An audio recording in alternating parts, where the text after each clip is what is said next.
我们今天讲高血压，教大家中医是怎么看待高血压的，还有高血压发生的时候除了用降压药，还有什么办法可以快速的降压？那首先中医里没有高血压这个名字，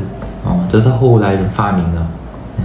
当然中医也没有血压计所以它不可能通过血压的指数来诊断这个病所以以前中医它对高血压的认识还是停留在症状上面，也就是高血压最突出的症状，比如说头痛然后头晕眼花这些。头重脚轻菜面花。对。那我们怎么区别一般的头痛头晕还有高血压引起的头痛头晕呢？虽然中医里面没有高血压病但是对高血压的发生特点还是有很深刻的理解的。高血压头痛头晕还是突发性的嘛，急性发生的，所以和一般的头痛头晕是不一样的。所以中医给高血压引起的头痛头晕取了另外一个名字叫肝阳上亢。这个肝指的不是肝脏，而是疾病的趋势因为中医认为肝是将军，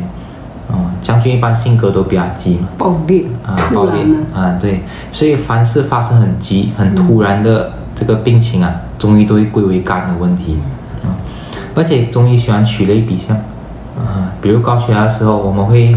整个脸红红，面红目赤，将军然后性格很急躁，所以中医就给凡是急性发生的病或症状的这个急的特性做了一个记号，就用肝来代表。所以中医的肝是对疾病状态的描述，是疾病的特点，是说这个病发生很急迫而不是说这个病和肝脏有关那为什么叫肝阳？因为阳主动，主要高血压是不是突然发生？所以凡是变化很快的都属于阳所以叫肝阳。那上亢的话也是肝，也是高血压的趋势就是这个病势是往上冲的。对，它的主要引起头痛头晕的症状，头面部症状。对，所以肝阳上亢4个字就完美标记了高血压的特点。肝指的是急性发病，然后阳指的是突然变化剧烈，然后上亢就是指的症状集中在头面部，很形象。对。那么中医对高血压认识还有一个很深刻的理解就是标本的问题。那中医认为高血压它不是无缘无故发生的，它一定是有一个很长期的问题存在，然后在这个问题的基础上爆发一个急性的情况这个急性的情况就叫做标，而这个长期的问题就叫做本。对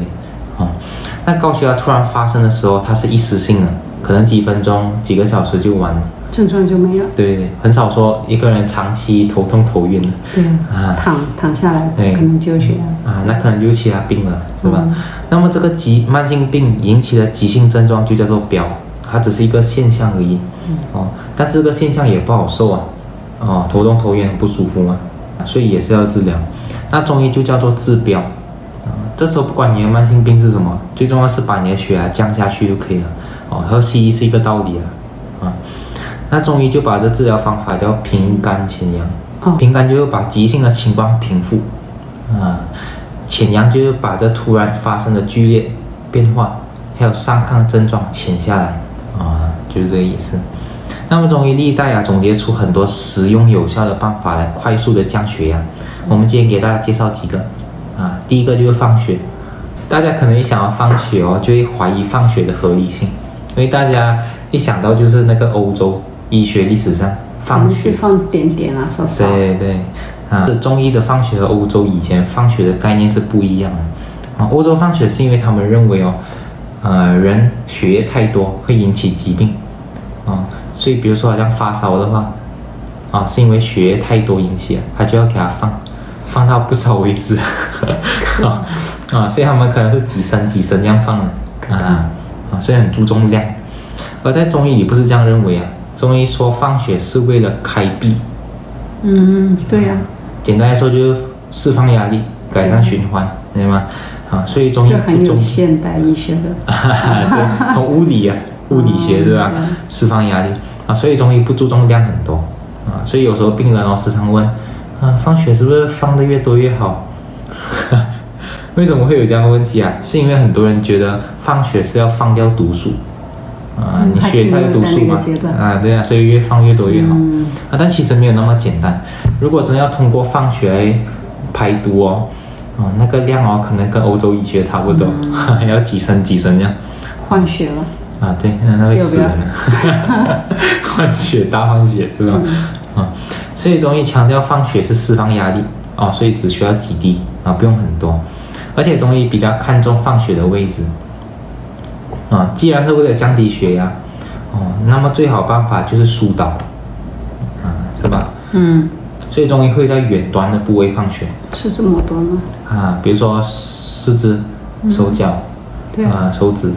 脚趾，或者说我们的肘窝膝盖窝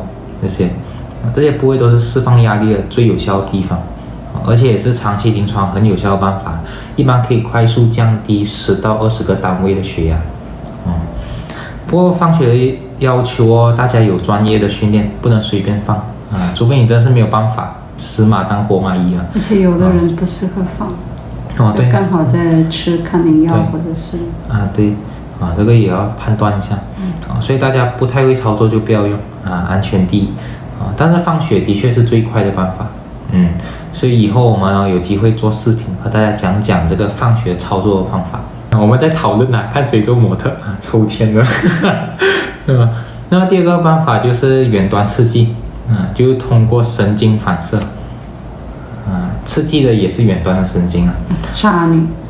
对，扎了就是扎。比如说我们的手掌、脚掌我们手掌有一个穴位叫做劳宫，脚掌有个穴位叫涌泉是吧？这两个是快速降压的穴位一般我们针灸就可以刺这两个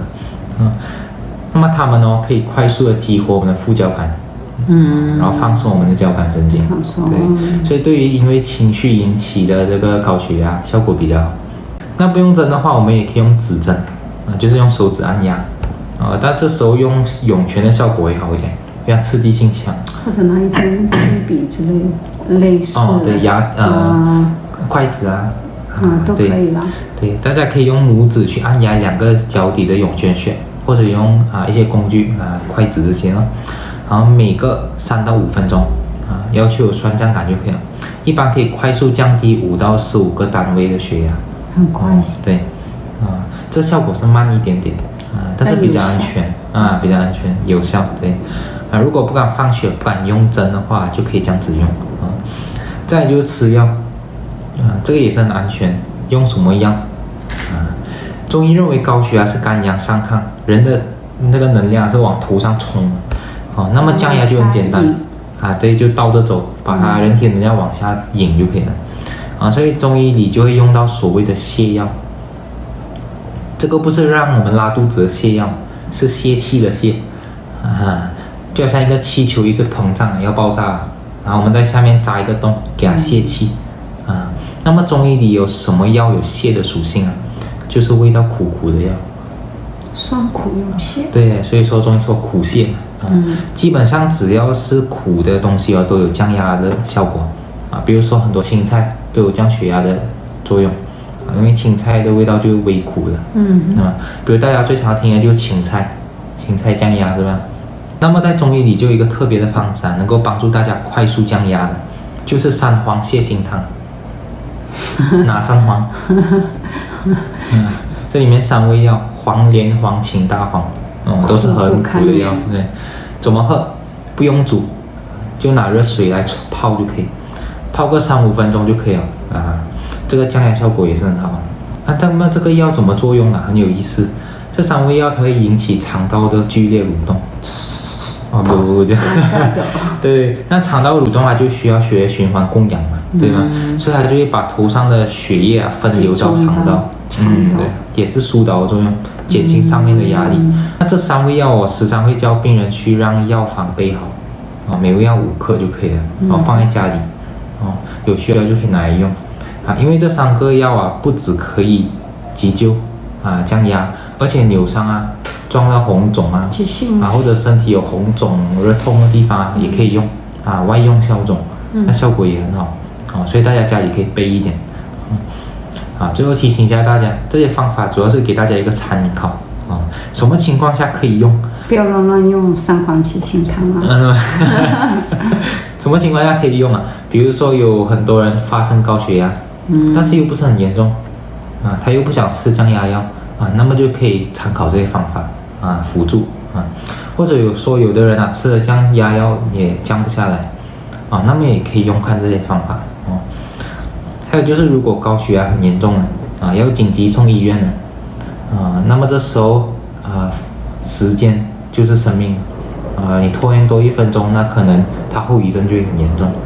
所以大家在紧急送医的路上也可以配合这些方法争取一下时间